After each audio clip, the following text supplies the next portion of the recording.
Hey yo, what is going on, viewers of the tube? My name is Tyler and welcome to the channel that knows Bitcoin is going to be the dominant force for a tad bit longer, but alts will have their day soon. And that is why I always try to predict which ones will be the ones who pop. Remember, this is not financial advice and I get these picks oh so wrong sometimes. You know the drill, it's time for Chico Crypto. Yes, today I'm making two altcoin picks even in the state of altcoin capitulation and growing Bitcoin dominance. This is only what a gosh darn madman would do. They called me a madman. But what the hey, I'm one of the craziest crypto YouTubers around. So let's start with my number one altcoin pick, and for some this might surprise. That pick is Ethereum. I know some people watching are kicking and screaming, calling me insane, especially with some of the news coming out regarding Tether on Ethereum, clogging the network. Recently, many exchanges including Huobi, Binance, Poloniex, Gate.io, and others announced support for Tether ERC20 on ETH. As an ERC20 token on the Ethereum blockchain, that currency can now be sent to your grandma, your favorite decentralized application, or an exchange like ETHFinix. And this would be phasing out Bitcoin's Omni layer for USDT deposits and withdrawals. Then, 2 weeks ago, USDT transactions on the Ethereum network in the light green outdid the number of USDT transactions on Bitcoin's Omni layer, the dark green.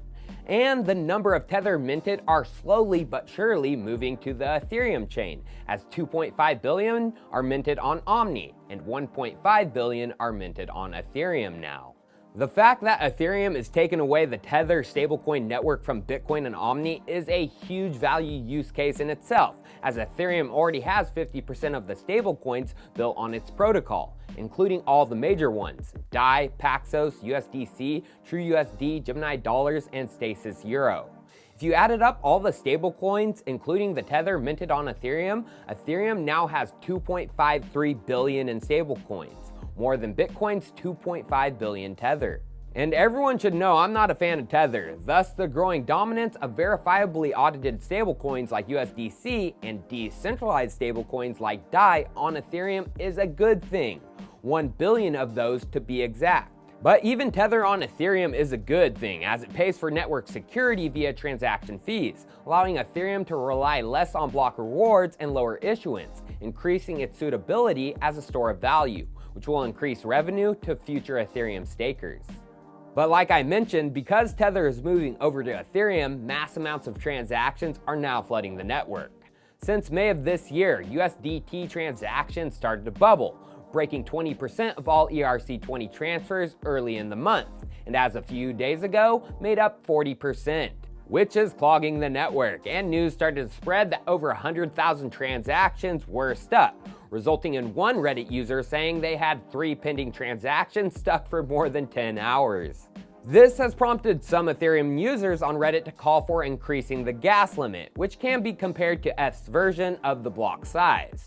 But you can't just do something like this all willy-nilly, as increasing the gas limit increases the block size, and the effects could ripple into other things like the uncle rate. The current Ethereum gas limit of 8 million was the good equilibrium to keep the network as stable and efficient as possible in the current proof of work state. Now, there is a big upgrade coming for Ethereum, which will help alleviate the gas problems. This is the Istanbul upgrade, and it includes 6 code changes through Ethereum EIPs, with a majority related to Ethereum gas upgrades. This testnet is going live in early October, with mainnet going live most likely in November. But the Istanbul upgrade isn't the reason it's my number one pick. It's the January Ethereum 2.0 Phase 0 hard fork that should be getting everyone excited. Back in May of this year, Consensus organized a week-long event. Consensus is a global formation of technologists and entrepreneurs building the infrastructure and applications that will enable a decentralized future, anchored on Ethereum, where every Ethereum team working on 2.0 would work together to get their clients to interop. Let our powers combine. Or in other words, they are hoping to get a cross-client testnet out after months of the teams having their own client-specific testnets. And guess what? They did it. From the 7 teams, all of their clients are working interoperable with each other, which means that Ethereum 2.0 Phase 0 is definitely on track for a release in January, meaning a scalable Ethereum network is not a myth, but a reality that is around the corner. And you know what that means for the blossoming DeFi infrastructure, which in 1 year has 3x the value locked up to nearly 3 million Ethereum, worth over $500 million. Or 3% of the total Ethereum supply in just 1 year. Another way to understand what is taking place is through visualization, as the growth is a marvel to look at. The first snapshot is the user network visualization from November 2018. The second one is from May 2019. And the final one is from August 2019. Ethereum and DeFi is a gravity well for assets, which will suck in value from so many industries it's hard to comprehend.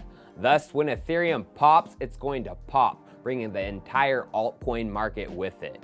Speaking of DeFi, my second pick is becoming more and more of an integral piece of the exchange of these assets, and I've been meaning to bring it forward for a long time. That project is the Kyber network. Now, for those of you who don't know, Kyber can be considered an exchange protocol, but a better explanation is an on-chain liquidity protocol that is its own DeFi platform. So the Kyber network aggregates token liquidity from many avenues, including market makers, token projects, liquidity pools, and token holders themselves, which allows takers to use this and get competitive rates for exchanges and swaps, which includes dApps, wallets, exchanges, and end users. The growth of Kyber has been astonishing this year, from just 5 million in January to its monthly peak in July, in which 59 million was exchanged through the protocol, just a growth of 1,200%. Kyber has integrated exchange functions for so many projects, wallets, and exchanges. Here's a list of the top liquidity providers for Kyber, and it includes IDEX, Oasis Dex, EtherDelta, DDEX, Radar Relay, on 0x by the way, and more. Here are the exchanges, wallets, and dApps using their direct swap function: Neo Network, Fulcrum, MyEtherWallet, InstadApp, Trust Wallet, Arbitrage Bot, Engine, and my favorite MakerDAO CDP portal, DeFi Saver. And this is only going to keep doing damn good things for the Kyber network token, Kyber Network Crystal, as there are swap fees that have to be paid in KNC, which get burned when executed. If using a Kyber dApp like Kyber Swap, 100% of the fees are burned. If it's a partner like MyEtherWallet, 70% is burned, while 30% goes to the MyEtherWallet team. On August 15th, Kyber announced 2 million Kyber burned milestone, just 3 months after the first million milestone. And if we check out Kyber Tracker, we can see that the total has grown by 229,000 in under a month. Well, viewers, I have a feeling the bottom for most of the large dominant altcoins is near. Maybe Ethereum might lose a tad more in Satoshi value, but most of the new market cap Bitcoin sucks is going to come from the extreme shitcoins still hanging around. Thus, when the altcoin reversal does come, I have a feeling it will come with the 2 major ETH upgrades, Istanbul and ETH 2.0 Phase 0. The run-up Ethereum has is going to shock many, many haters. Kyber will be one of those who pop too, because it is oh so undervalued, not even in the top 100 on coin market cap. Cheers, viewers. I'll see you next time.